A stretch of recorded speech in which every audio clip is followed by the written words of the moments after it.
Hey everyone, it's Emily Fox. Today's video is going to be my November wrap-up, aka I'm going to be reviewing all of the books that I read this month. I thought this was going to be a small wrap-up, but turns out I finished 11 books.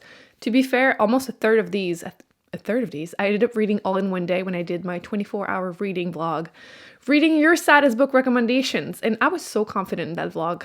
In the intro, I'm like, oh, I'm not going to cry, and then this was me. You got me to cry, which, yay.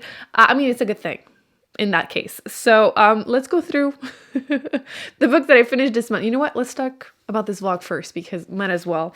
The first book that I read throughout the vlog was The Perks of Being a Wallflower, which I don't know why people said that this made them cry because it wasn't sad, but I'm glad I read it anyway because I don't think I would have picked it up anytime soon if it weren't for that vlog, because this is like a high school kind of book. Didn't read it in high school. I wasn't sure I was going to love it, but I really, really did.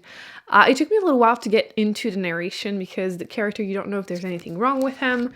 It's written in like letter format, which I had to get used to, but I ended up really getting emotionally invested in the story. I feel like if I had read this in high school, this would have blown my mind, but I didn't see the ending coming. I really liked the characters, like I said, and I watched a movie at the end of the 24 hours and really loved it too, so I completely understand the hype. I don't know how I didn't get any spoilers my whole life until now, but loved it. Do recommend it. It's like a 4.25 for me. Really enjoyable. The second book that I finished during that vlog is the one that made me cry. I saw it coming, but it still really got me. The Traveling Cat Chronicles. Wow. I thought, okay, see, that's the thing. With sad books, I feel like sometimes I feel emotionally manipulated. You can see it coming. It feels almost like a children's book, but for adults. So it just doesn't work for me. But I thought this was going to be it, but I still cry. I still cried. You have the story of this cat. You do get its point of view, which loved the sarcastic cat. I was like emotionally invested at page 1. And their owner is trying to rehome them.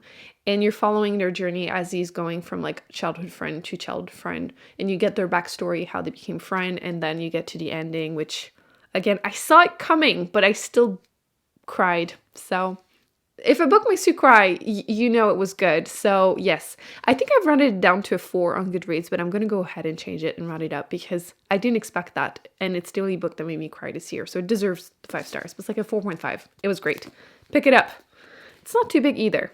The third book I finished during the vlog was And Every Morning the Way Home Gets Longer and Longer, which I don't have a physical copy of. I was really confused because I bought the ebook and then I saw that the physical book is like 100 pages. Apparently there's a bunch of pictures, so I'm going to have to go ahead and get it because this almost made me cry. If it had been a little longer, it would have made me cry because the ebook was like, I don't know, like 10 pages long. It was hard to tell because there was like no page numbers. It was just continuously scrolling, but this was good. I don't want to tell you anything about it though. I'm sorry, not sorry, but essentially a discussion between a grandfather and his grandson.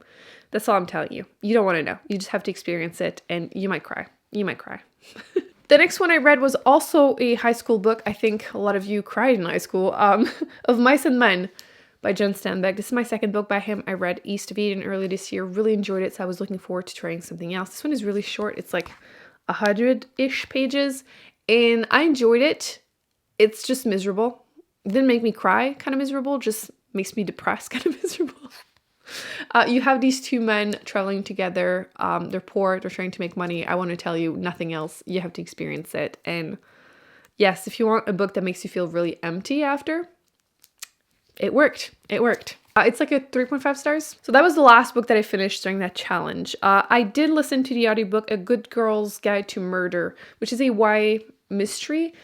It was really, really popular. That's why I picked it up. I feel like I'm kind of over YA. I go back and forth. I still try some of the popular ones. That's why I tried it. And it was okay. I feel like my biggest problem with some YA books is that I can't suspend my disbelief anymore with certain things.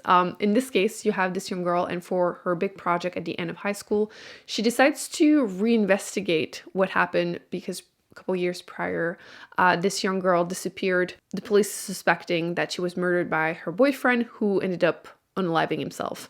And that's how it starts. And she just goes and interviews people. And like everyone is telling her things. And I'm like, that would not happen in real life.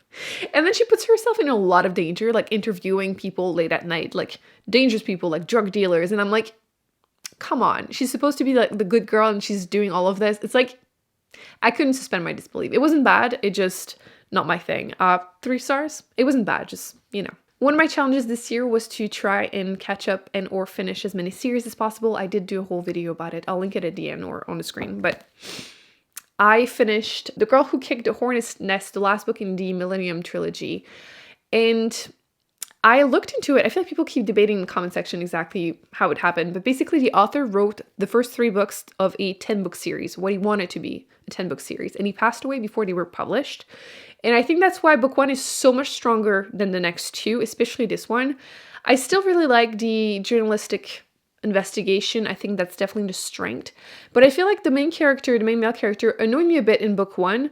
I think what's weird is the balance between the main character. It seems very like character insert. Like the author is definitely seeing himself as the character, and he's like sleeping with literally every female character, yet the book doesn't come off as misogynistic. Like the author handles these topics like sex trafficking really well, but it's a weird balance. But it worked in book 1. But in this one, the male character annoys me so much. And there's the introduction of a romance, which big question quote next to it, because I need to traumatize you a little bit and read you one quote because I had to read it. Maybe you aren't aware of this, though I doubt that, but you give off the most incredible sexual vibrations. No. To be fair, this is by far the worst quote in the book. I still think the book was interesting, but if I had to redo it, if I were to recommend it, I would recommend reading the first book as a standalone. It was so good because it's like a murder mystery investigation on an island. I like the cozy vibes and it just worked. Anyway, definitely some trigger warnings, but book 3 was okay. The good things were really good. The bad things were really bad, you know? I can't believe I had to read that quote again. Then I read Hidden Pictures, and I'm really curious to hear what people have to say about it because I am torn. I feel like the beginning was really strong and I hated the ending. Hated it. The premise, you have the main character, she is now sober and she got a job as a nanny, and you get the cozy vibes because she's working for these rich people in a small town, and she lives in a cottage in their backyard. So I like the cozy vibes once again. And then the boy that she's taking care of is starting to draw really creepy drawing. And, you know, is it a possession? Is it paranormal? Is it, you know, something else? You don't really know. And I liked this portion quite a bit. I got really emotionally invested. I was into it. And then I hated the ending. Feel free to discuss in the comment section. Obviously put spoilers beforehand, but I hated the ending. And I feel like it's going to really divide people, but also thank you for people that told me to switch the audiobook for the physical book, or I got the ebook from my library because you have to see the pictures. You have to. So thank you. I did read 2 nonfictions. I'm going to go quickly because once again, I just posted a video where I review all the nonfictions that I read this year. I'll put it on screen also at the end of the video. But I read Against White Feminism, which, the author just, she doesn't go softly on white feminism. It was really great. I do recommend it. I also listened to The Intersectional Environmentalist, also fantastic intro into the topic if you want to learn more about it. It's also great if you have a book club because there's a section after each chapter with like questions, like if you want to go further into your research. So would also recommend this. I attempted to continue series and I read Invasion of Tierling, which is the second book in this adult fantasy question mark series. And this is the thing. Okay, I actually ended up really enjoying it until the end. I didn't really care for the ending. It wasn't awful, just not my favorite. But I need to discuss something. I don't think it's a spoiler. Personally, I really don't think so. I feel like there are hints in book 1, but if you don't want to know anything, I'm going to put spoiler-ish on the screen. Essentially, the second point of view that is introduced in here is almost a different genre. It reads almost like dystopian, and it makes sense once you read it. It's just that I had to get used to it, but I ended up really enjoying it. So I think it's worth it. But again, the ending, not my favorite, but I'm still looking forward to reading book 3. I'm continuing my challenge of finishing series. You can see how excited I am. Frankly, just because it's the most challenging reading challenge I've ever done. I'm sure it's really satisfying to see me finish series. It's just a lot of work, but it's only one more book. I can do it. I've heard that book 3 is also very, it divides people. People either love it or hate it. Majority of people were really disappointed, so I'm a little nervous, but we're going to do that. So I'm going to round it up to 4, maybe. Now, once I finished it, I wanted to round it down to 3, so I'm going to give myself a few days. But yeah, the ending just, ugh. I just finished this one, People We Meet on Vacation. This is my 3rd Emily Henry this year. who am I reading a bunch of romance books like this? But this was the winner in the Goodreads Choice Awards of 2021, so I had to read it for my own show. Like I said, it's my third by her. It's my least favorite of the three, but I still overall enjoyed it. This one is a friends to lovers, or like enemies to friends to enemies to lovers. Really? While the other ones were just enemies to lovers, which tends to work better for me. But in this case, you have these two unlikely friends that for the last decade have been going on vacations every year together and like a friends trip. And then things get complicated between them. I think my issue is that I don't think they belong together. I liked him more than her. Usually I'm looking for the red flags for the man because they always tend to be such doo-doo heads in romance books, and I just don't want them together because of him. But in this case, I feel like they just don't belong together because of her. His only red flag is that he likes Murakami, but yeah, overall it was fine. The ending was a bit sickly sweet for me, but I think I'm gonna round it up to a 4 because she still made me laugh a couple times, which her banter is great. So yes, would recommend it if that's your cup of tea.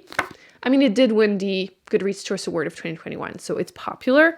And then the two that I'm currently reading, I really, really tried to finish it. I still have like a day or two. I'm gonna try, but it's not gonna happen this month. Shards of Earth by Adrian Tchaikovsky, adult sci-fi. Let me tell you, I am rusty. I think this is the only hard sci-fi I've read this year. I'm not done, but... And oh my gosh, I'm really, really, really, really rusty. You're thrown into a story, so many weird names of places of just thrown at you, and I'm humbled. I need to go back to reading more of them. But so far I'm enjoying it. I'm just like 100 something pages into it, so yeah. Shame on me. As far as audiobooks, I'm currently listening Patient Zero, A Curious History of the World's Worst Diseases. And oh my gosh, this is gross. Not like details gross, just why did humanity struggle so much with hygiene? I should say white people in Europe, because oh my gosh. I'm trying to find a date. In 1858, I wrote it down because I was traumatized. There was apparently this thing called the Great Stink. It's off to a good start. In England, in the river, the Thames River, apparently there was just so much human excrements in there that it would make like little cesspits, and like methane would like ooze out of it, and it would catch fire and sometimes explode. Like I said, I'm slightly traumatized. Wow. But yes, so far I am definitely impressed by how crazy diseases were, and very grateful for vaccines. I didn't know some of them have like really intense mortality rates, like not up to 95%. So like when people would show up on islands, they would just decimate the population. So yeah, it's been really interesting. But I am 52% into it. So we'll keep you updated in December for my wrap up. But so far it's been good. Just again, slightly shocking. So November, once again, was a great month for me. I really enjoyed myself, found some new favorites. I can't wait next month to show you all the best, worst, most surprising, most disappointing books. Everything is coming to an end. It's crazy. 2022 is almost done. So I hope you enjoyed this video. Thumbs up, subscribe. I will be putting on the screen the videos I mentioned earlier, and I will see you in an upcoming video very soon. Bye.